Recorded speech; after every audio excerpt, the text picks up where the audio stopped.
할렐루야. 할렐루야. 네, 오늘 기쁜 날, 좋은 날, 우리 고등부 예배에 오신 여러분들을 진심으로 환영하고 축복합니다. 우리 시간에 기도하시면서 예배로 나아가도록 하겠습니다. 이 시간에 기도하실 때 하나님, 오늘도 우리를 주님을 예배하는 이 자리로 불러주시니 감사드립니다. 주님께서 우리 한 명 한 명을 택하여 주시고 이 자리로 불러주신 줄 믿습니다. 주님, 그 놀라우신 주님의 은혜를 이 시간 찬양하며 우리의 입술로 고백하며 주님 앞에 나아가기 원합니다. 예배 가운데 함께하여 주시옵소서. 우리 이렇게 고백하시면서 오늘 예배로 나아가도록 하겠습니다. 기도하시겠습니다. 사랑의 하나님, 감사드립니다. 하나님, 우리가 우연히 이 자리에 있는 것 같아도 모든 것을 섭리하시고 모든 것을 인도하시고 예배하신 하나님, 아버지 하나님, 우리의 삶을 인도하실 줄 믿습니다. 이 자리에 나와 있는 것 주님의 은혜이고 아버지 하나님, 주님께서 우리를 부르신 줄 믿습니다. 예배 가운데 아버지 하나님, 주님의 놀라우신 섭리를, 주님의 은혜를 고백하며 나아갈 때 아버지 하나님, 그것이 우리 마음속에 와닿게 하여 주시옵시고 아버지 창조주 하나님, 전능하시면서 좋으신 그 하나님을 믿고 의지하며 나아갈 수 있도록 하나님 인도하여 주시옵소서. 우리의 삶을 주께서 인도하실 줄 믿습니다. 아버지, 오늘 예배 가운데 찬양 가운데 주님 임하여 주시옵소서. 우리 시간에 한 번 더 기도하겠습니다. 창조주 하나님, 전능하신데 좋으신 그 하나님이 우리를 인도하실 줄 믿습니다. 그 하나님을 믿고 의지함으로 주님 앞에 나아갈 때에 이 시간 주님을 만나는 시간 되게 하여 주시옵소서. 창조주 하나님 아버지를 믿음으로 선포하며 나아가는 오늘 예배가 되게 하여 주시옵소서. 성령 충만함으로 함께 하여 주시옵소서. 우리 이 시간 한 번 더 기도하며 나아갑니다. 주여, 아버지 하나님, 오늘 예배 가운데 창조주 하나님, 전능하신 주신 그 하나님이 나와 함께 하시는 분이시라는 그 믿음이 예배를 통하여서 다시 되살아나게 하여 주시옵소서. 성령 충만함으로 인도하여 주시옵시고 주의 임재 가운데 예배하고 나아가는 오늘 이 시간 될 수 있도록 아버지 하나님 역사하여 주시옵소서. 아버지여, 주님의 이름을 높이며 나아가길 원하오니 하나님, 예배 속에 임재하시는 그 주님을 깊이 만나는 오늘 예배가 될 수 있도록 붙들어 주시옵소서. 전능하신 창조주 하나님, 주님의 이름을 찬양합니다. 한 주간 창조과학 부흥 축제를 통하여서 아버지 하나님, 이미 태초부터 가장 좋은 것으로 창조하셨던 하나님을 만나게 하시니 감사를 드립니다.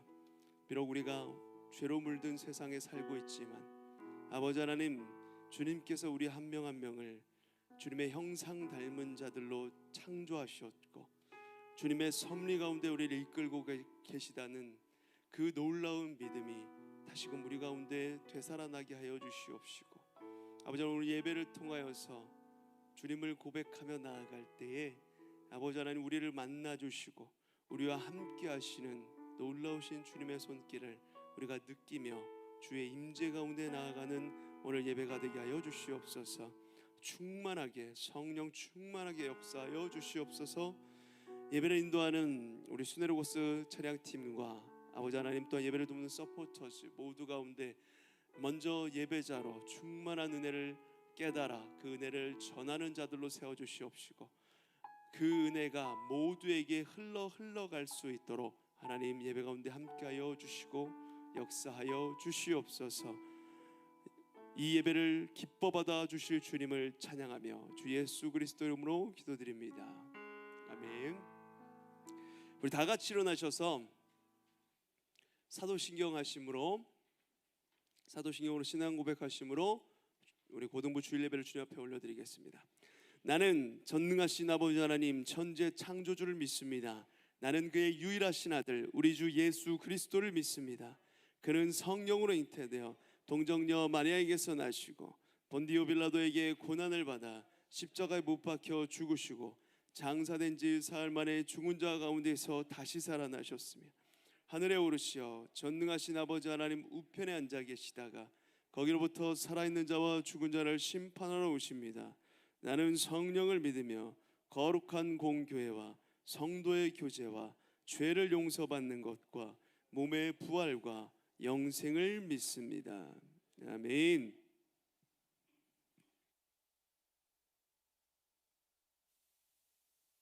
할렐루야. 오늘도 고등부 예배에 오신 여러분들을 환영하고 축복합니다. 한 주간 진행된 부흥에 많이 참석하셨나요? 저는 강의를 들으면서 우리는 왜 수없이 많은 주님의 피조물들을 보고 주님을 알지 못했을까라는 생각을 들었습니다. 우리 함께 주님의 살아계심을 찬양하지 않으시겠습니까? 우리 가운데 역사하실 주님을 기대하며 찬양합시다.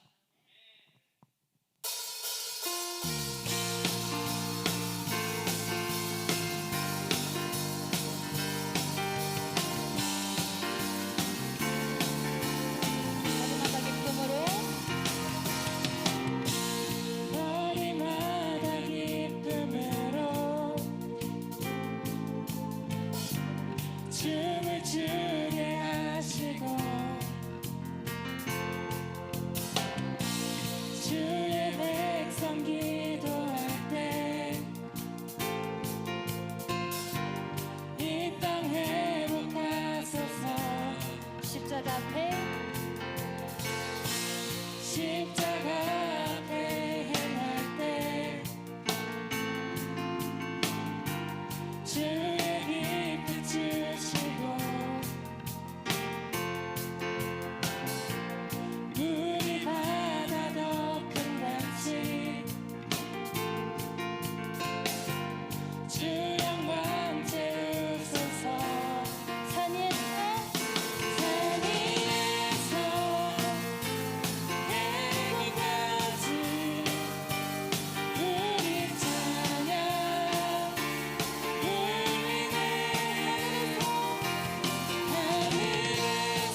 주시옵소서. 주여 한번 부르짖고 기도하겠습니다. 주여 하나님 감사합니다. 하나님 저희 마음에 임하시고 하나님 저희가 주를 떠나지 않게 하시옵소서. 저희가 주를 의심하지 않게 하시옵소서. 오직 주님을 바라볼 수 있게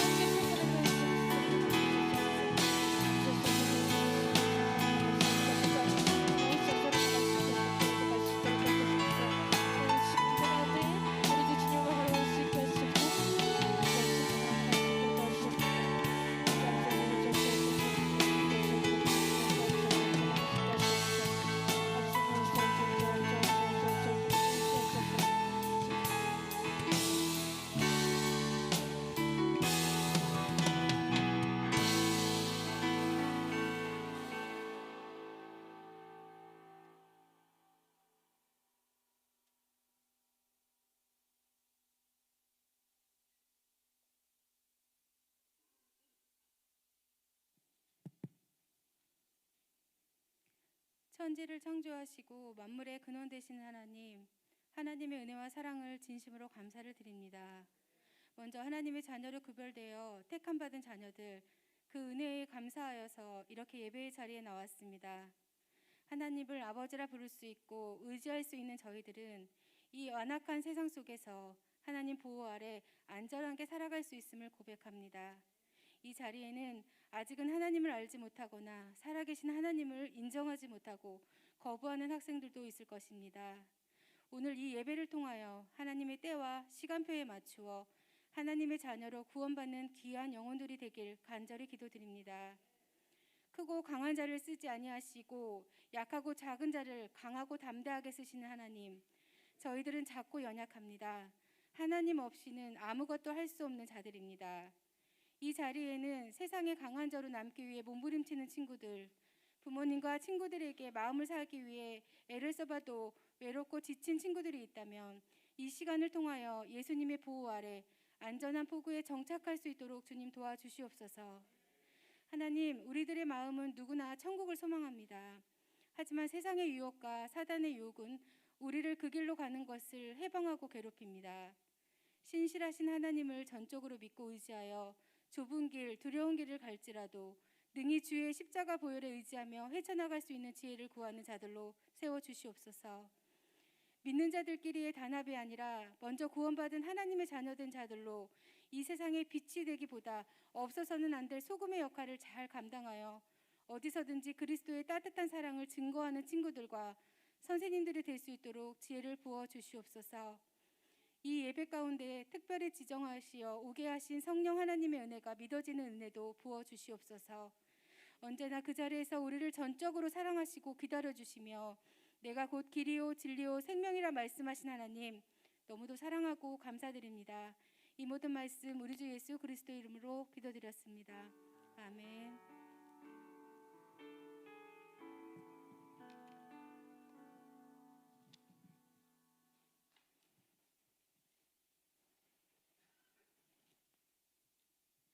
할렐루야. 할렐루야.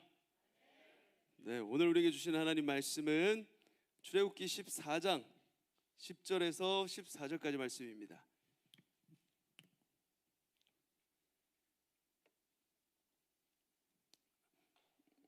우리 기니까 넘기고 13, 14절만 한 목소리로 크게 읽읍시다. 네, 13, 14절만 다 같이 읽습니다. 시작. 모세가 백성에게 이르되 너희는 두려워하지 말고 가만히 서서 여호와께서 오늘 너희를 위하여 행하시는 구원을 보라. 너희가 오늘 본 애굽 사람을 영원히 다시 보지 아니하리라. 여호와께서 너희를 위하여 싸우시리니 너희는 가만히 있을지니라. 아멘. 할렐루야. 우리 지난 한 주간 우리 교회에 창조과학 부흥 축제가 있었습니다. 창조과학 부흥 축제가 뭐냐면 창조과학 선교회에 계신 미국의 선교사님께서 오셔서 어떻게 이 땅이 그 창조되었는가, 우리의 사람이 어떻게 창조되었고 이게 어떻게 과학적으로 사실인가, 이 부분에 대해서 이야기를 많이 전해주셨는데 제가 뭐 그 내용을 다 설명할 수는 없고 우리 교회 영상으로도 있고 그 내용을 또 목사님들이 나중에 이제 읽을 수 있게 자료로 남겨 놓을 거예요. 그러니까 여러분들 꼭 이분이 3월 달에 또 오시는데 이번에 못 들었다면 3월 달에 또 오시니까 그때 들어주시길 바라고요. 놀라운 것은 제가 보면서 느꼈던 게 여러분 성경에 공룡에 대한 기록이 없거든요. 근데 공룡이 노아 방주에 들어갈 수 있을, 노아 방주가 그런 크기였습니다. 그래서 노아 방주 시대까지 방주에 들어갔을 때 공룡이 있었고, 그리고 공룡이 그 이후에 노아 홍수 때 살아남았는데, 그 이후에 이제 파충류는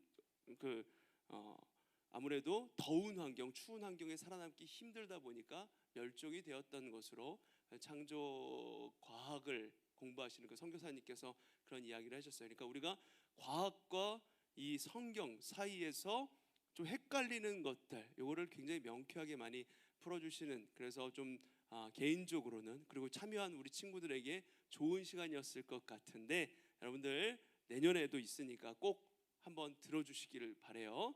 너무나도 명쾌하게 여러분 과학책에서 배웠던 내용과 성경이 어떤 게 진짜인지 이런 것을 좀 배워보는 시간이라서 아주 의미 있는 시간이었습니다. 그래서 그 창조과학 부흥축제 때 참여한 친구들, 개근을 한 친구들이 있어요.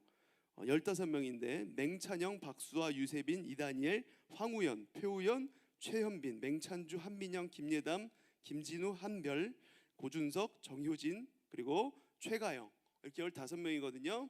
15명 친구들은 오늘 오후 예배 때 4시 40분까지 본당 4층으로 오셔야 돼요. 그러면은 말씀드린 대로 미션 시드를 드립니다. 미션 시드 드리면 그걸 이제 친구랑 같이 식사를 하고 교회 한번 가자.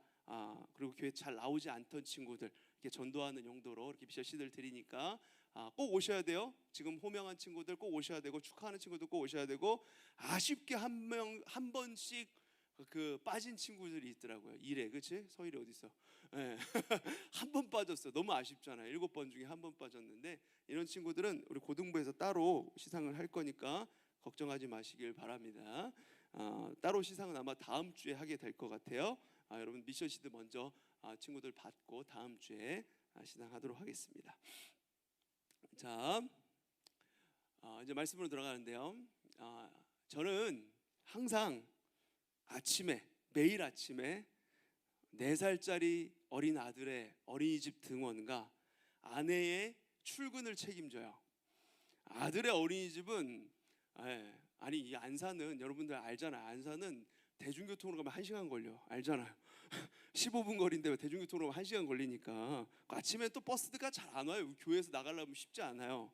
그래서 아들 어린이집은 6단지 네오빌 아파트 내에 있고, 아내 회사는 고대 안산병원이에요. 그래서 교회에서 출발해서 이 고대 안산병원 들렸다가 그 네오빌 갔다가 이렇게 다시 교회로 오면은 한 30분에서 35분이 걸리거든요. 아침에 좀 서둘러서 이렇게 준비하고 나오면 여유 있게 갔다 올 수 있을 텐데, 한 40분 전에 나온다면. 다들 그렇겠지만 그게 잘 안 됩니다. 그렇죠? 아침에 얼마나 분주해. 어제보다 좀 빨리 일어나서 빨리 준비하고 나가죠. 한 5분 일찍 일어나요. 근데 준비하다 보면 똑같은 시간에 나가는 나를 발견하게 됩니다. 그렇죠? 항상 촉박해. 항상 아침은. 꼭 목사님의 출근 시간에서 한 27분에서 30분 정도 남은 시간에 출발을 하게 됩니다. 그러면 그 한 5분 정도의 시간을 뭘로 메꿔야 되냐? 목사님의 운전 실력으로 이 5분 정도의 차이를 줄여야 합니다. 그럼 아무래도 더 빠른 길을 머릿속으로 막 스캔하면서 생각을 하게 돼 있어요. 일반적으로 그 길을 갈 때 여기 앞으로 나가가지고 극동 스프렉스 앞을 지나서 14단지, 13단지 그쪽으로 지나서 11단지 쪽까지 가서 우회전을 해서 이렇게 쭉 가다 보면은 이렇게 길이 나오고, 그래서 고대 안산병원에 이렇게 도착을 하게 되는데, 이 극동 스프렉스 앞쪽을 신호가 너무나 많아. 한 번 걸리면 끝납니다. 한 번 걸리면 계속 걸리고 30km 신호도 있기 때문에 쉽지 않아요. 그래서 그보다 빠른 길로 가기 위해서 좀 돌아가더라도 신안산대 쪽으로 가게 됩니다. 신안산대 쪽으로 이렇게 가서 그쪽 길이 좀 막힌다. 그러면 안쪽으로 들어와서 다시 더 빠르고 신호가 안 걸리는 길을 가려고 막 가진 노력을 하는데, 가다 보면 어떻게 됩니까? 결국엔 비슷한 시간에 도착하거나 더 늦게 도착을 해서, 그래서 아내에게 엄청난 잔소리를 들으면서 아침을 시작하게 되는 이런 것들을 많이 경험을 하게 됩니다. 네, 우리 여러분들보다는 우리 남편이신 선생님들께 심심한 위로의 말씀을 전하고 싶어요. 항상 운전을 할 때마다 쉽지 않습니다. 옆에 있는 누군가 때문에 쉽지 않아요. 자, 우리는 왜 이렇게 빨리 가는 것을 좋아할까요? 저만 그런 게 아니라 대부분의 사람들은 빠른 길을 가는 걸 좋아합니다. 그것은 지금 당장 눈에 보이는 이런 길만이 아니라 모든 부분에서 우리는 남보다 빠르고 정확하게 다른 사람들보다 더 어린 나이에 많은 성공을 이루고 싶은 것이 우리의 마음이에요. 특별히 사람들은 다른 사람들이 자기보다 잘하는 것을 못 참는 것이 아니라 자기보다 빠른 것을 못 참는 것 같아요. 다른 사람이 나보다 빠른 걸. 선배가 잘하는 것은 견딜 수가 있는데 후배가 잘하는 것은 못 견디겠고, 나보다 일찍 시작한 사람들이 잘한다는 것은 참을 수 있는데 그거는 뭐 당연한 거니까. 그런데 나보다 늦게 같은 분야의 일을 시작한 사람이 나보다 잘 나가면, 나보다 빠르게 앞질러 가면 자존심이 상해요. 하지만 빨리 가는 것이 언제나 최선이 아님을 알고 인정하는 것, 특별히 하나님의 사람들에게는 굉장히 중요한 일입니다. 하나님의 주권을 인정하고 영원한 하나님의 나라를 소망하는 사람들이라면 이 세상에서 얼마나 빨리 가는가가 중요한 것이 아니라, 또한 궁극적으로 우리가 가야 할 곳이 어떤 곳임을 알고 있다면 우리가 빨리 간다고 해서 그것이 성공으로 불러서는 안 된다는 것을 기억해야 합니다. 약속의 땅 가나안에 가려고 했던 이스라엘 백성들이 이제 10가지 재앙을 지지난주에 보았죠. 바로의 완악함, 하나님께서 바로를 완악하게 하셨어요. 그 10가지 재앙을 통해서 어쨌든 출애굽하였습니다. 이집트를 나왔어요. 그래서 이제 광야로 이제 지나서 홍해를 건너는 그 길로 가게 됩니다. 하나님께서 이스라엘 백성들을 인도하시는데, 한 장 넘겨주실까요? 빠른 길이 있어요. 이렇게 가면 빠릅니다. 이렇게 위쪽에 지름길이라고 써놓은데 일로 가면 빨라요. 400km예요. 서울에서 부산 정도 거리입니다. 여기 안산에서 부산 정도. 그런데 하나님이 이를 밑으로 내려가게 하신단 말이에요. 밑으로 출애굽을 시키면서. 그러면서 여기 이쯤에서 홍해를 건넜어요. 지금 노란 화살표 쪽 이렇게 해서. 왜 하나님은 이런 돌아가는 길로 가게 하시는 거예요? 왜 돌아가시게 할까요? 이스라엘 백성들은 애굽을 드디어 나올 수 있게 되었어요. 지지난주에 보았던 대로 10번의 재앙을 보여주시면서, 하지만 비록 바로가 마지못해서 이스라엘 백성들이 나가는 것을 허락했고, 이스라엘 백성들이 사흘길쯤 떨어진 곳에서 예배를 하도록 허락을 해주었다고 하더라도 바로는 이 이스라엘 백성들이 아주 떠날 것을 이미 짐작을 하고 있었고, 실제로 이스라엘 백성들도 이제 사흘길쯤 떨어진 곳에서 예배하겠다라고 말을 했지만 아예 이 애굽을 도망칠 생각을 가지고 나온 거거든요. 그러니까 그 완악한 바로가 마음이 바뀌어서 하나님께 다짐했던 것을 깨닫고 깨버리고, 하나님께 다짐했던 것을 깨버리고 금세 다시 이스라엘 백성들을 뒤쫓아올 것을 생각했다면, 그리고 이스라엘 백성들이 그 애굽의 힘과 또한 애굽의 학대가 무서워서 피난 나오면서 그들이 어떻게 해서든지 빠르게 도망치려고 생각을 했다면, 쫓기는 입장에서 마음이 급했던 이스라엘 백성들에게 가장 중요한 것은 뭐예요? 빨리 갈 수 있는 길, 지름길이었습니다. 이스라엘 백성들에게 가장 중요한 건 지름길이에요. 애굽의 추격을 따돌려야 되니까 어떻게 하면 가장 빨리 하나님이 약속하셨던 가나안 땅에 들어갈 수 있을까? 하루라도 지체하지 않고 급하게 그들을 그 길을 가기 위해서 애굽의 군대를 피하고, 이 바로의 마음이 변하기 전에, 아니 바로가 자기들의 그 어떤 의도를 알아차리고 군대를 몰고 쫓아오기도 전에 도망하기 위해서 가장 절실하게 필요했던 것은 바로 지름길입니다. 가장 빠른 길로 가야 돼요. 이스라엘 백성들이 동쪽으로 이동할 경우에 여기 나온 것처럼 애굽에서 가나안 접경까지의 거리는 400km 정도 되는 거리예요. 안산에서 부산 정도 되는 거리. 그 정도 거리라면 모세가 아무리 많은 사람 200만이나 되는 사람을 애굽에서 데리고 나왔거든요. 그 많은 사람이라고 하고 좀 힘들어 보일지라도 불가능한 게 아닙니다. 훈련되지 않은 사람들이라고 할지라도 그 백성을 데리고 동쪽으로 이렇게 가기만 했다면 2주, 길어도 한 달 안에 200만의 사람들이 저기 다 도착하게 돼 있습니다. 그렇게 돼요. 그 정도의 거리예요. 그런데 모세가 백성들을 인도한 곳은 전혀 다른 곳이었단 말이에요. 그들이 진을 친 곳이 지금 정확하게 어디인가 하는 것은 아무도 알지 못하지만 가장 거리가 먼 남쪽 끝으로 향했을 가능성이 매우 높습니다. 이건 말도 안 되는 일이에요. 모세가 남쪽에 있던 미디안 광야에서 40년 동안 살았기 때문에 그 길을 잘 알아서 가는 게 아니라면 그 길로는 절대 가지 말았어야 합니다. 그들을 인도했던 불기둥과 구름기둥도 믿을 만한 것이 못 되었어요. 불기둥과 구름기둥이 남쪽으로 이렇게 이끌어 갔거든요. 하나님의 인도하심이라고 보이는 그 불기둥, 구름기둥이 인간의 상식과 이성적으로 생각을 해본다면 도대체 남쪽으로 내려가는 그것은 길이 없는 곳이었기 때문에 이건 말이 안 되는 겁니다. 아니나 다를까 그 길로 들어서서 얼마 지나지 않아서 모세와 이스라엘 백성들은 최대 위기를 맞이합니다. 애굽 왕 바로는 모세에게 굴복해서, 조금 더 정확하게 말하면 그 10가지 재앙을 통해서 여호와 하나님께 굴복해서 이스라엘 백성들을 보냈던 것을 못내 속상해하고 자존심 상해서 못 견디고 있었어요. 이 대제국에 세계를 제패하고 있는 대제국 이집트의 바로인 내가 저 이스라엘 이방신 같은 저 신에게 굴복하다니 자존심 상했어요. 그런 바로의 마음에 다시 악한 생각을 하게 만들었던 것은 이스라엘 백성들이 아직도 애굽을 벗어나지 못한 채 남쪽으로 방황하고 있다는 소식이었어요.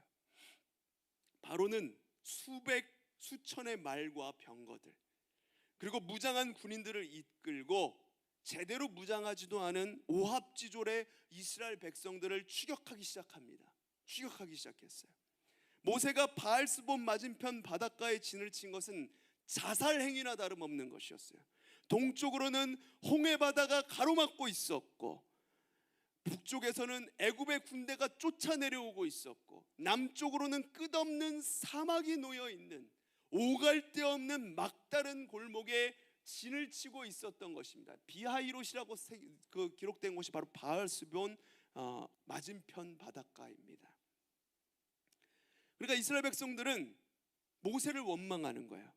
차라리 애굽에 있었다면, 그 이집트 땅에 그대로 우리를 내버려 두었다면, 애굽에 우리를 장사할 땅이 없어서 우리를 이렇게 힘들게 이끌어내서 이 땅에 우리를 묻게 만드는 거냐, 우리를 죽게 만들려고 이렇게 이끌어낸 것이냐, 원망하고 불평했습니다. 당연한 반응이에요. 그곳은 죽음의 자리였기 때문에 그렇습니다. 하지만 그들을 그곳으로 인도한 것은 사실은 하나님이셨습니다. 하나님께서는 왜 이스라엘 백성들을 가나안 땅에 속히 들어가지 않게 하시고 무엇 때문에 홍해를 건너는 그 길로 돌아가게 하셨을까? 이게 오늘 제가 여러분과 함께 생각해 보고 싶은 내용입니다. 이스라엘 백성들로서는 말로 다 할 수 없는 초조함 그리고 두려움을 경험했던 시간인데 한 3가지 정도의 이유를 오늘 여러분과 나눠보고 싶습니다. 우선 첫 번째 이유는 따라합시다. 하나님을 온전히 의지하게 하기 위해서, 하나님을 온전히 의지하게 하기 위해서 홍해로 돌아가게 하셨습니다. 출애굽기 13장 17절 함께 읽어볼까요? 시작. 바로가 백성을 보낸 후에 블레셋 사람의 땅의 길은 가까울지라도 하나님이 그들을 그 길로 인도하지 아니하셨으니 이는 하나님이 말씀하시기를 이 백성이 전쟁을 하게 되면 마음을 돌이켜 애굽으로 돌아갈까 하셨습니다. 아멘. 이스라엘 백성들이 지름길인 동쪽으로 갔다면 얼마 가지 않아서 애굽의 국경 수비대를 만나야 했을 것입니다. 국경 수비대 군사들을 만나야 했을 거예요. 그리고 그들과 싸움을 했을 거예요. 그들을 물리쳤다고 하더라도 그 땅에 들어가는 접경에 그야말로 용사들이라고 불렸던 블레셋 사람들과 또 싸움을 했어야 돼요. 그리고 블레셋을 물리치고 가나안 땅으로 들어간다면 가나안에서 또한 그 가나안에 정착하고 있었던 그 많은 족속들과 치열한 전쟁을 해야 했습니다. 하지만 이스라엘 백성들은 그렇게 준비되어 있는 군사와 같은 사람들이 아니었어요. 그들은 전쟁할 준비도 되어 있지 않았고 군사적인 훈련도 받은 적이 없었던 사람들이었기 때문에 하나님께서 그들을 돌아가게 만드셨어요. 그런데 저는 이 이유가 뭔가 석연치 않게 느껴졌습니다. 이제 홍해 사건 이후로 40년의 광야 생활이 시작되는데 하나님께서 이스라엘 백성들을 40년간 강한 군대로 훈련시키시기 위해서 광야 생활을 하게 하셨다. 하나님께서 그 블레셋 사람들과의 전쟁을 하게 되면 그들이 두려워서 돌아간다고 할까봐 하나님께서는 홍해를 건너도록 하시고 40년 광야 생활을 하도록 하셨는데, 그런데 사실 하나님께서 그렇게 훈련을 시키셨다면 그 훈련이 정말 이스라엘 백성들을 정예 부대로 강한 군대로 만들기 위한 훈련이었다는 것이 저는 솔직히 받아들여지지가 않았어요. 어차피 40년 광야 생활 동안 이스라엘 백성들이 전쟁에 참여했던 것은 딱 한 번 있었습니다. 아말렉과의 전쟁 한 번뿐이었어요. 40년 동안 이스라엘 백성들은 전쟁을 하면서 전쟁에 능한 아주 최정의 부대로 훈련받은 적이 없다는 말입니다. 아말렉과 전쟁을 한 것이 그들이 광야 생활 가운데 했던 유일한 전쟁이었는데, 심지어 이 아말렉과의 전쟁에서조차도 하나님께서 친히 개입하셔서 하나님이 싸우신 것을 보여주셨습니다. 모세가 저렇게 서서 두 손을 들면 그 부대가 이기게 만드셨고, 모세가 하나님을 향한 손이 내려지면 싸움이 힘들어지게, 지게 만드셨어요. 이 싸움은 하나님께서 하신 싸움이기 때문에 그렇습니다. 이스라엘 백성들이 훈련받아서 아말렉과 싸운 것이 아니라 그들이 승리할 수 있었던 것은 하나님이 그들과 싸웠기 때문이고 하나님께서 그들을 위한 용사가 되어주셨기 때문에 그들이 승리할 수 있었던 거예요. 아니, 그뿐만이 아니지 않습니까?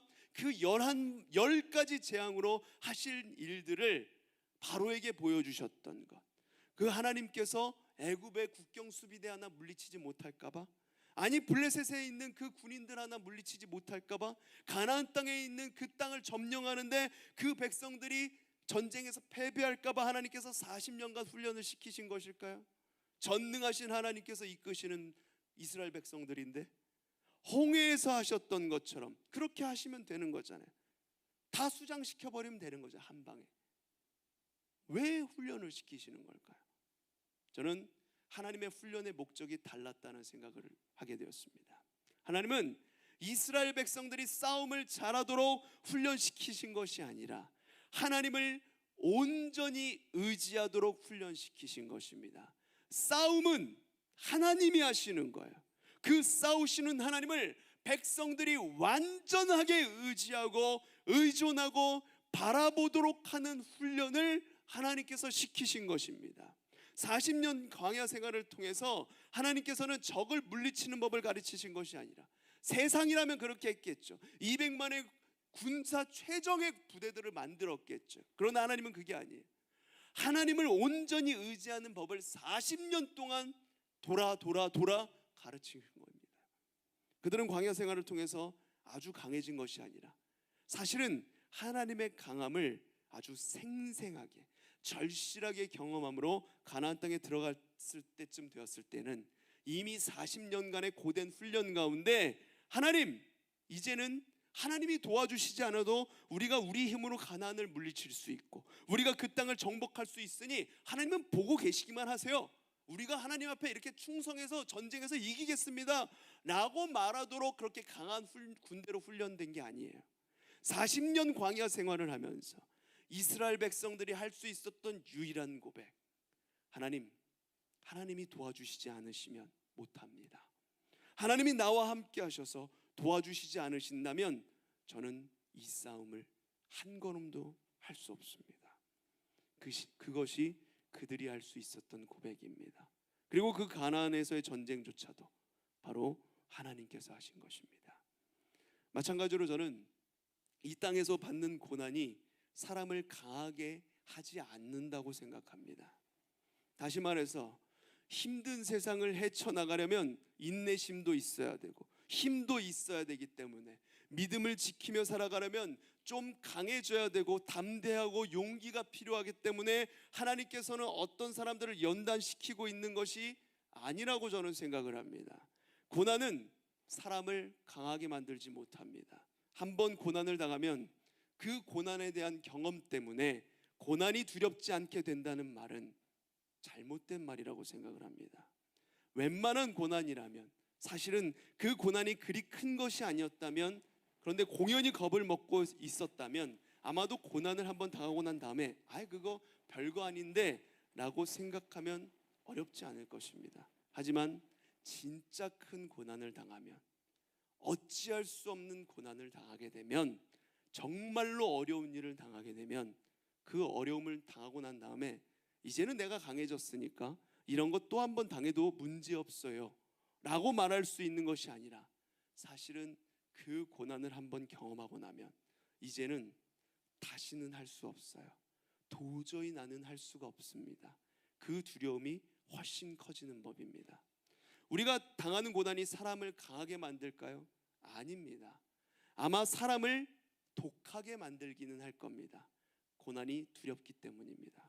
내가 다시는 이 고난을 당하지 않겠다는 생각으로 우리 마음을 더 견고하게 만들 수 있습니다. 그렇지만 끝까지 고난 한 번 당하고 두 번 당했으니까 이제는 문제없다는 말을 하게 되는 게 아니라는 말입니다. 고난은 사람을 강하게 만들지 못해요. 더 두렵게 만듭니다. 훨씬 더 두렵게 만들어요. 하나님은 저와 여러분을 강하게 하시기 위해서 고난을 주시지 않습니다.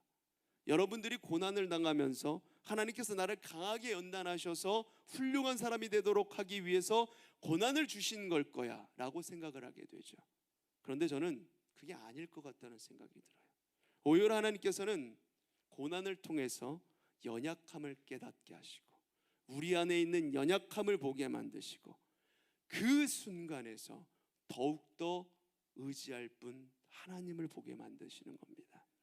그래서 고난을 당하는 사람들이 할 수 있는 고백은, 그 몇 번의 고난 끝에 주님 이제 저는 강해졌어요 라고 말하는 것이 아니라, 그 고난 끝에서 하나님 저는 도저히 못하겠습니다. 저를 도와주십시오. 하나님께서 저와 함께 하시지 않으면 저는 아무것도 할 수 없습니다. 이렇게 고백하게 되는 거예요. 결국은 내가 강해진 것을 느끼는 것이 아니라 하나님의 강함을 더욱 절실하게 필요하게 만드는 것이 바로 고난이라고 생각을 합니다. 고난은 사람을 강하게 하는 것이 아니라 강함 되시는 하나님을 바라보게 만드는 거예요. 이스라엘 백성들은 하나님께서 40년 동안 강한 군대로 만들어서 가나안에 들어가게 하시는 것이 아니라, 이스라엘 백성들이 그 40년 광야 생활을 통하여서 하나님이 그들을 지키고 계시다는 것을 경험하게 만드는 것이고, 그래서 그 하나님을 바라보고 하나님을 부르짖게 만드는 것입니다. 그들이 강한 군대로 훈련시키도록 위하는 것이 아니라, 그 전쟁에 대한 두려움 또는 그 적군에 대한 두려움이 생길 때마다 하나님이 나와 함께 하고 계시고, 하나님이 우리와 함께 싸우고 계시다는 것을 경험하고 하나님을 의지하도록 하기 위한 훈련이었다는 것입니다. 홍해로 돌아가게 하신 두 번째 이유는, 따라합시다. 바로에 대한 심판과 그를 통해 하나님의 영광을 드러내기 위해서. 바로에 대한 심판, 그것을 통해 하나님의 영광을 드러내기 위해서 홍해로 돌아가게 하셨습니다. 바로의 완악함은 끝이 없었어요. 장자의 죽음이라는 끔찍한 심판 앞에서도 그는 마음을 돌이켜서 여호와 하나님을 섬길 마음이 전혀 없었습니다. 그는 하나님이 어떤 분이신지 생생하게 보고 듣고 경험했지만, 그래서 지금까지 알고 있던 어떤 신보다 강한 신이라는 것을 스스로 알게 되었지만, 인정할 수밖에 없었지만, 그렇다고 해서 그 하나님을 섬길 마음은 그 마음에 추호도 없었던 겁니다. 그렇기 때문에 바로는 그 하나님 앞에 자기가 설 수 없다는 두려움을 느끼면서도 기회만 주어진다면 그 하나님을 끝까지 대적하고 싶은 마음이 그 안에 있었습니다. 그래서 마지막 순간까지 그는 하나님을 대적하고 그의 백성들을 괴롭히려고 했던 것이죠. 바로는 홍해 앞이 이스라엘을 쳐부수는 절호의 기회라고 생각하고 달려들었어요. 홍해로 달려가서 저 막다른 길에서 이스라엘 백성들을 다 쳐부수자, 그래서 그 여호와 하나님보다 내가 더 강하다는 것을 보여주자, 절호의 기회로 삼았습니다. 하지만 그 자리는 하나님께서 영광을 나타내기 위해서 준비된 자리였다는 것을 그 바로도 몰랐고 이스라엘 백성들도 미처 몰랐습니다. 출애굽기 14장 18절 말씀, 우리가 읽은 말씀 뒤에 나오는 말씀인데요, 같이 읽어볼까요? 시작. 내가 바로와 그의 병과 마병으로 말미암아 영광을 얻을 때에야 애굽 사람들이 나를 여호와인 줄 알리라 하시더니. 아멘. 오늘 이 바로는 사탄에 비유할 수 있습니다. 사탄은 끊임없이 하나님을 대적하고 그의 백성들을 괴롭히죠. 사탄은 도대체 지치지가 않고 그의 백성들을, 우리들을 유혹하고 넘어뜨리려고 합니다. 예수님을 십자가에 못 박았을 때, 그때에도 사탄은 승리한 줄 알았습니다. 예수님께서 저항조차 하지 못하시고 죽음을 당했을 때 제자들은 이제 더 이상 아무런 희망이 없다라고 생각을 했어요. 예수님께서 십자가에서 다 이루었다라고 말씀하시고 그 숨이 끊어지는 순간에, 그리고 그를 십자가에서 내려서 무덤에 가둬두는 그 순간에 제자들은 이제 모든 것이 다 끝났다라고 생각했고, 모든 세상 사람들은 이제 하나님이 패배했다라고 생각했습니다. 세상 모든 것이 끝났다라고 생각을 했어요, 그리스도인들이. 하지만 그 십자가의 사건은 바로 사탄의 머리를 부수기 위해서 하나님께서 준비하신 대반전의 시간이었습니다. 아무도 경험한 적이 없었던 그 부활이라고 하는 사건이 바로 그 십자가의 죽음을 영광의 자리로 만들어 버릴 줄은 아무도 몰랐던 것입니다. 사탄도 몰랐습니다. 그런데 하나님께서는 그 자리를 영광의 자리로 반전시키셨습니다. 홍해도 마찬가지죠. 홍해로 돌아가는 길은 하나님의 반전을 위해서 준비된 길이었습니다. 고난 앞에서도, 위협 앞에서도, 핍박 앞에서도 우리가 낙심하지 않는 것은 바로 이 반전에 대한 기대와 믿음 때문입니다. 더 이상은 아무 선한 것도, 아무런 기쁨도, 아무런 가능성도 보이지 않는 무기력하고 절망적인 상황이 바로 우리 뒤에 쫓아오고 있는 이 애굽의 군대와 홍해 사이에서 두려움에 떨고 있었던 이스라엘 백성들의 모습이고 바로 우리의 모습일 수 있습니다. 아무리 생각해도 길이 보이지 않는 거예요. 아무리 생각해도 내가 더 나아질 것 같지가 않는 겁니다. 아무리 생각해도 내 상황이 더 이상 좋아질 것 같지 않아 보입니다. 그래서 당황스럽고 힘들고 그래서 고통스러운데, 홍해가 갈라지는 반전은 아무도 상상하지 못했습니다. 우리는 믿는다 하면서도 때로는 우리 앞에 일어날 믿을 수 없는 그 일들이 우리의 삶 가운데 나타날 것을 기대하지 않습니다. 그러나 우리의 삶 가운데 반드시 나타날 것입니다. 모세는 홍해를 기대하지 않았어요. 아니, 홍해가 갈라지는 건 거기 모인 누구도, 추호도 기대하지 못했습니다. 그냥 그는 하나님께서 이 자리까지 인도하셨다는 사실에 대한 믿음과 하나님이 그리로 인도하라고, 가라고 하셨으니까 거기에 하나님이 계획이 있을 거야 하면서 그 200만의 그 이스라엘 백성들을 이끌고 그곳으로 간 거예요. 그 믿음밖에 없었어요. 홍해 갈라지는 건 꿈에도 몰랐습니다. 하지만 그 하나님께서 하실 거야라는 믿음 때문에 그 끔찍스러운 고난과 위기조차도 하나님의 계획 가운데 있음을 알았기 때문에 모세는 백성들에게 이토록 자신 있게 말할 수 있었던 겁니다. 우리 13절 14절 앞에 나와 있는 부분만 같이 읽어볼까요? 시작. 너희는 두려워하지 말고 가만히 서서 여호와께서 오늘 너희를 위하여 행하시는 구원을 보라. 여호와께서 너희를 위하여 싸우시니 너희는 가만히 있을지니라. 아멘. 이스라엘 백성들이 홍해로 돌아가게 하신 마지막 세 번째 이유는, 따라합시다. 애굽으로 다시 돌아가지 못하도록 하기 위해서. 애굽으로 다시 돌아가지 못하도록 하기 위해서입니다. 그래서 이스라엘의 과거와 현재를 확실하게 구분짓는 사건으로 이 홍해 사건을 사용하신 겁니다. 고린도전서 10장에서 사도 바울은 홍해를 건너는 사건을 세례에 비유를 했어요. 고린도전서 10장은 당시 고린도 교회 안에 음행을 행하고 있던 사람들을 경계하신 말씀입니다. 여기서 사도 바울은 이 이스라엘 백성들이 홍해를 건너는 충격적인 사건으로 이제 애국과의 과거를 청산하고 이제는 새롭게 되어 하나님의 백성으로 사는 것이 마땅함에도 불구하고 이제 완전히 하나님의 백성이 되었음에도 불구하고 그들이 광야 생활하는 중에 음행을 저지르고 우상을 섬기다가 오히려 하나님의 징계를 받았음을 강조했습니다. 이스라엘 백성들에게 홍해의 사건은 이제 더 이상 과거 애굽으로 돌아갈 수 없는 사건이었어요. 그들은 홍해를 통해서 드디어 광야에서부터 하나님의 백성으로서의 광야 생활을 시작한 것입니다. 세례를 받고 과거의 우리의 죄된 모습들을 털어내고 새로운 그리스도인으로서의 생활이 시작되는 것처럼 그 세례 교육을 오늘 하게 되는데, 세례는 그런 거예요. 홍해 바다도 이런 것이었습니다. 홍해를 건넌 사건은 이스라엘 백성들로 하여금 하나님의 백성으로서의 정체성을 갖도록 만든 사건이었습니다. 이스라엘 백성들이 홍해를 건너는 사건을 통해서 그들에게는 이제 홍해 전과 홍해 후라는 결정적인 그 두 사이를 구분짓는 시간이 되었어요. 애굽에 속했던 삶과 광야에 속하고 가나안에 속한 삶을 구분하는 가장 분명한 사건이 바로 이 홍해의 사건이라는 것입니다. 이제 더 이상 그들은 홍해 전에 애굽에 속한 사람들이 아니라 이제는 하나님이 가라고 하신 땅 가나안에 속한 사람들입니다.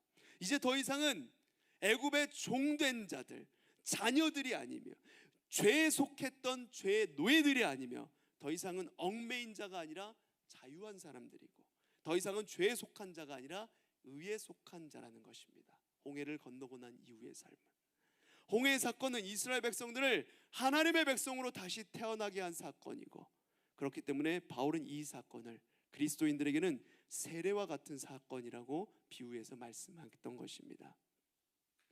삥 돌아가는 길이라고 할지라도 우리가 하나님의 임재와 하나님의 인도하심을 확실하게 경험할 수 있는 길이라면 그 길이 복된 길이고 그 길이 훨씬 안전한 길입니다.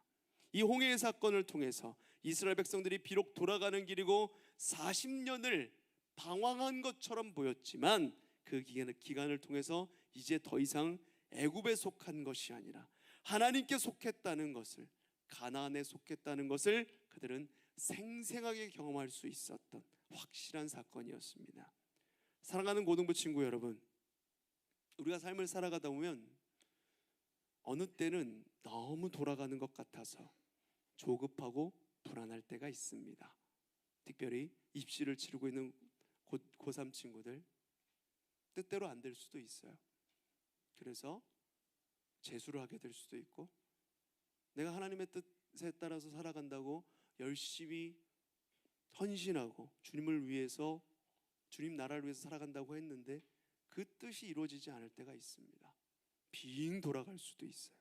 길을 잘못 든 것 같아서 되돌아가야 할 것만 같은 말할 수 없는 불안함도 느끼고 있는 친구들도 있을 것입니다. 저는 그러나 빨리 가는 것이 인생의 성공을 말하는 것이 아니라고 해서 천천히 가는 것 또한 성공이라고 말하고 있는 것이 아닙니다. 하나님 앞에 이 모든 일들에 우리가 겪고 있는 매일매일의 순간이 낭비가 없음을 인정하는 것이 굉장히 중요한 거예요. 아직은 그 이유를, 그 유익을 우리가 전혀 알 길이 없지만 홍해의 사건이 이스라엘 백성들에게 이처럼 유익한 것이었다고 한다면 저와 여러분이 지금 지루하게 돌아가고 있는 이 길도 틀림없이 유익한 길이 될 것입니다. 영원한 나라를 바라보며 살아가는 사람들에게 이 땅에서 얼마나 빨리 가는가는 그리 중요한 것이 아니에요. 그러나 우리는 내가 지금 이러고 있을 때가 아닌 것 같고, 워낙 출발이 늦어서 쉬면 안 될 것 같고, 내가 워낙 부족한 사람이라 뛰어도 못 쫓아갈 것 같고, 지름길만 있다면 어디든지 가로질러서 가고 싶어하는 그 조급함이 우리 안에 있기 때문에 하나님은 왜 자꾸 이렇게 지체하고 계시는 것일까? 왜 하나님은 내 발목을 자꾸 잡고 계시는 것일까? 이제 그만 하나님께서 나를 빨리 가게 해주시면 좋겠는데 왜 또 머물게 하시는 것일까? 내가 다시 일어서서 내가 다시 감당하기에는 내 실패와 좌절이 너무 큰 것 같아서 과연 다시 일어설 수 있을까? 또 다시 시작할 수 있을까? 불안해서 잠이 오지 않고 그렇죠. 그런 우리가 오늘 그 불안함과 두려움 가운데 어찌하여 동쪽이 아닌 남쪽으로, 어찌하여 그 가나안으로 들어가는 그 지름길이 아니라 사막의 길로 우리를 인도하셨느냐고 했던 그 백성들에게 모세가 했던 말을 모두가 기억했으면 합니다. 너는 두려워하지 말며 가만히 서서 여호와 하나님께서 너희를 위하여 행하신 구원을 보라. 내 뜻대로 되지 않은 실패를 경험하고 있는 여러분들, 너무 조급해하고 답답해하고 빨리 좀 가야 되겠다는 생각 때문에 너무 힘들어서 하나님이 좀 빨리 지름길로 인도하셨으면 좋겠다는 생각이 매 순간순간마다 떠오르는 사랑하는 고등부 친구 여러분, 고난 중에 그리고 그 지체됨 가운데에도 담대하시길 바랍니다. 이 싸움은 하나님께 속한 싸움입니다. 하나님께서 반드시 그 길을 인도하실 것입니다. 기도하겠습니다. 사랑하는 아버지 하나님, 홍해 앞에 서 있던 이스라엘 백성들이 아무리 생각해도 이해할 수 없었을 것입니다. 그래서 그들은 왜 우리를 이 광야로 인도하여 죽이려고 하느냐고 울부짖으며 탄식할 수밖에 없었을 것입니다. 하나님, 바로 그 광야의 세월이 그들로 하여금 하나님을 더 하나님으로 의지하도록 하기 위한 시간이었는지, 그 애국 군병들이 더 이상은 쫓아올 수 없도록 하기 위하여 영광을 얻기 위한 자리였는지, 이스라엘 백성들이 이제는 더 이상 애굽에 속하지 않고 하나님께 속한 하나님의 백성으로 자각하고 그 광야 생활을 시작할 수 있도록 하기 위함이었는지, 그 백성들은, 모세는 알지 못했습니다. 아무것도 모르던 그 백성들에게 하나님을 향한 신뢰를 가지고 너희는 두려워하지 말고 가만히 서서 너희 하나님 여호와께서 행하시는 구원을 보라, 모세를 통해 말씀하신 것처럼 지금 여기에 있는 우리 하나님의 백성들, 어디로 가야 할지 왜 유익한지도 모르고 있지만 주님의 말씀과 음성을 꼭 붙들고 살아가고 싶고, 우리 사랑하는 고등부 친구들이 그 하나님의 약속을 붙들고 살아갈 수 있기를 간절히 원합니다. 너희는 두려워하지 말고 가만히 서서 너희의 하나님 여호와께서 행하시는 구원을 보라. 이제 여호와께서 싸우신다. 주님, 우리 주님의 자녀들을 위로하시고 삶 속에서 그 믿음으로 살아가도록 인도하여 주시옵소서. 예수 그리스도 이름으로 기도드립니다. 아멘. 우리 찬양 헌금하면서 봉헌 찬양 들으면서 헌금하도록 하겠습니다.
귀한 찬양 감사합니다. 오늘 가사의 내용이 오늘 설교랑 아주 딱 맞는 찬양이었어요. 비록 처음 하는 찬양이라 쉽지 않았지만 아름다운 찬양 하나님께서 받으실 줄 믿습니다. 기도하겠습니다. 아버지 하나님, 우리 삶의 주의 뜻이 이루어지길 소망합니다. 너희는 두려워하지 말고 가만히 서서 너희 하나님 여호와께서 행하시는 구원을 보라. 잠잠하게 주를 기다립니다. 우리를 인도하여 주시옵소서. 주의 뜻을, 주의 계획을 다 할 수 없지만 그 주님의 계획에 우리 자신을 온전히 맡겨드립니다. 성령께서 인도하여 주시옵소서. 주님께 마음 담아 예물 올려드립니다. 기뻐 받아 주시옵시고 이 예물이 주님 나라를 위해 그리고 교회를 위해 아름답게 사용되게 하여 주시옵소서. 드린 손길 위에 하늘의 신령한 은혜로 함께하여 주시며 우리가 하나님 나라 공동체로 하나님 나라를 이뤄가는 우리 모두가 될 수 있도록 함께 성장하며 나아가는 예배자들 될 수 있도록 인도하여 주시옵소서. 감사드리며 예수 그리스도 이름으로 기도드립니다. 아멘. 네, 이 시간에는 새로운 친구들이 있어요. 네, 새로운 친구들 먼저 소개할게요.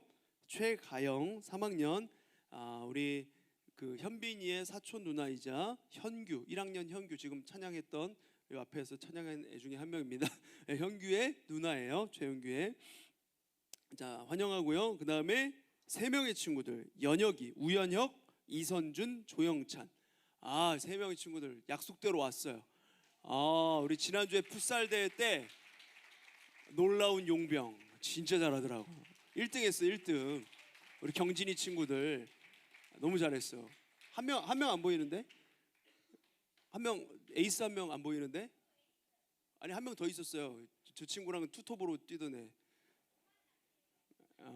네, 알겠습니다. 그 친구도 꼭 데리고 오길 바라고요. 우리 바라보면서 축복하며 찬양하도록 하겠습니다.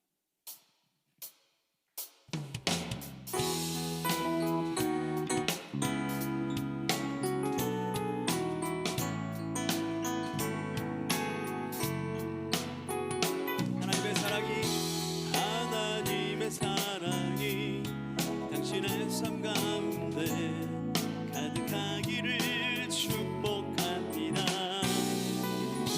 하나님의 은혜가 우리 가운데 가득하길 기도. 한 번 더. 하나님의 사랑이, 하나님의 사랑이 당신의 삶 가운데 가득하기를 축복합니다.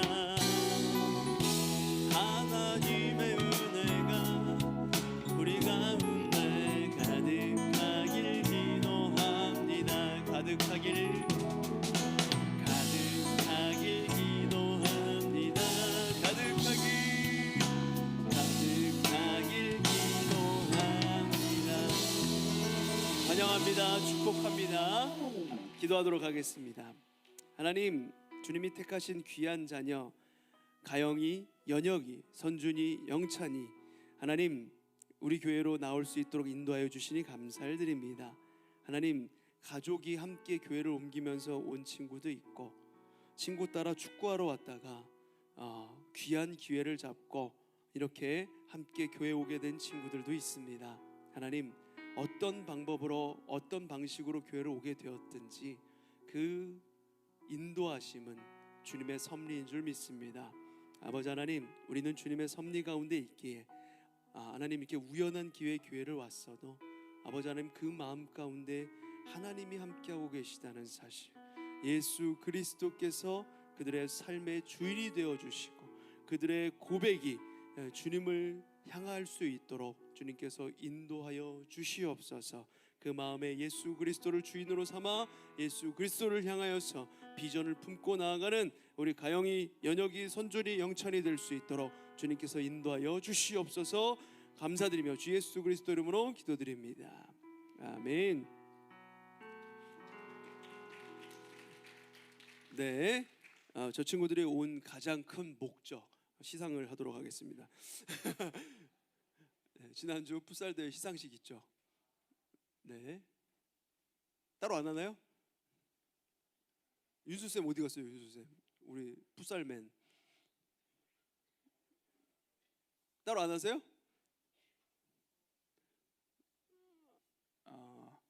네,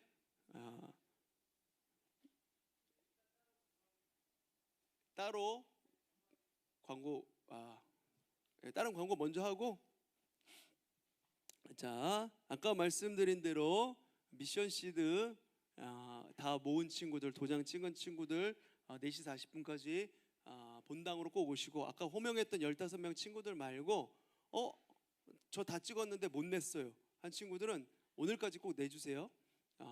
갖고 계시지 말고 꼭 내주세요. 그 티켓 내주시고. 자 그리고 오늘부터 이제 세례 교육이 시작됩니다. 오늘 이 예배가 끝나고 이 자리에 남아주시면 돼요. 한 10명 정도 친구들이 신청했는데 남아서 입교, 학습, 오늘 이번에는 학습은 없고 세례랑 입교 교육을 하겠습니다. 남아주시길 바랍니다. 교회 처음 와가지고 이번에 그 학습을 받고 싶다 하는 친구들도 오셔도 괜찮습니다. 언제든지 오시고요. 자 그리고 케나트 주간 예배가 이제 11월 27일에 있고요. 이달 말에. 그리고 아울리치 교육 오늘도 있습니다. 오늘 끝나고 나서 11시 반에 저쪽 선교관에서 기도 모임과 또 간단한 교육하고, 또 오늘은 수넬 서포터즈 회식이 있어서 짧게 끝내야 된다 그러더라고요. 짧게 할 거예요. 여러분들 아울리치 가시는 분들 다 오시길 바랍니다. 자 그러면 시상식 제가 하라고 연락이 왔습니다. 지금 막 연락이 왔어요. 잠시만요.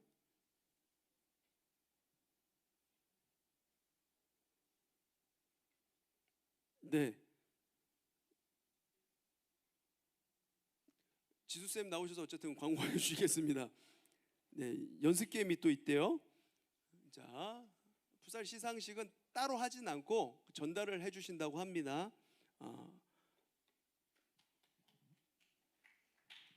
네, 안녕하세요. 1학년 주임 국지수입니다. 일단 시상 같은 경우는 윤수 쌤이 갑자기 못 나오는 바람에 다음 주에 진행이 될 예정이고요. 시상은 이제 우리 원래 교회 학생 같은 경우는 한꺼번에 지급이 될 예정입니다. 그리고 이제 오늘 온 새신자들 같은 경우에는 저희가 윤수 쌤이랑 새신자랑 이렇게 얘기가 됐어요. 상금 먹튀의 가능성이 있기 때문에 약간 나눠서 드릴 예정이고, 이제 우리 새신자반 같은 경우는 그래도 오늘 나왔기 때문에 이제 오늘 따로 집행이 될 예정입니다. 아마 오늘이나 내일 중에 집행이 될 거고요. 나눠서 집행이 될 겁니다. 그리고 이제 앞으로 정기적으로 축구를 좀 하다가 내년에 축구부를 만들 생각이 있어요. 그래서 11월 27일에 아직 장소랑 시간은 미정인데 11월 27일 주일에 예배 끝나고 그 전에 한번 연습 게임 했던 것처럼 그냥 우리끼리 노는 형식으로 또 게임을 하려고 하니까 자세한 내용은 다음 주에 또 공지가 나갈 거고요. 이 사실에 대해서 알고 계시면 되고, 하고 싶으시면 시간 비워놓으시면 되겠습니다. 이상입니다. 네, 우리 윤수 쌤이 굉장히 중요한 사람이에요. 그렇죠? 그래서 오늘 사정이 있으셔서 못 오셔서 시상을 이제 다음 주에 진행하도록 하겠습니다. 자, 성경 통독 계속 진행이 되고 있는데요. 남은 기간 동안 포기하지 말고 해주시길 바래요. 2학년 3반은 지난번에 보니까 토요일에 같이 모여가지고 막 성경 하루 종일 읽으시더라고요. 하루 종일 애들 그 친구들 모여가지고, 그렇죠? 막 성경 통독 끝내려고 막 열심히 읽는 모습 봤는데, 여러분들도 마지막까지 최선을 다해서 성경 읽어주시길 바랍니다. 자, 기도하고 마무리하도록 하겠습니다. 다 같이 일어나 주시고요.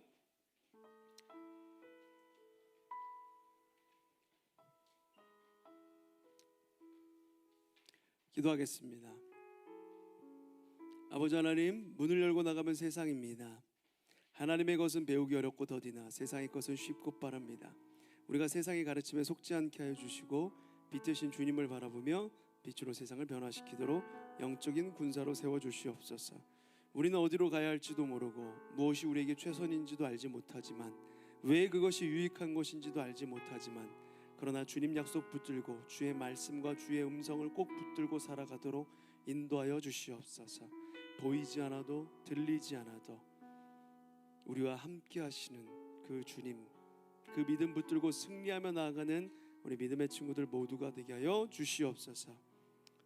지금은 길이요 진리요 생명 되신 예수 그리스도의 은혜와 성부 하나님의 다함없는 사랑하심과 성령 하나님의 감화 감동되게 충만 함께 하심의 은혜가 너희는 두려워하지 말고 가만히 있어서 너희의 하나님 여호와께서 행하시는 구원을 보라 말씀하시는 그 주님을 믿고 의지하며 나아가기 원하는 모든 고등부 친구들의 머리 위에, 사랑하는 우리 교사 선생님들 머리 위에, 우리 친구 따라서 새롭게 오게 된 새 친구들 머리 위에, 이 나라 이 민족 온 세계 열방 위에 지금으로부터 영원까지 함께 하실지어다. 아멘.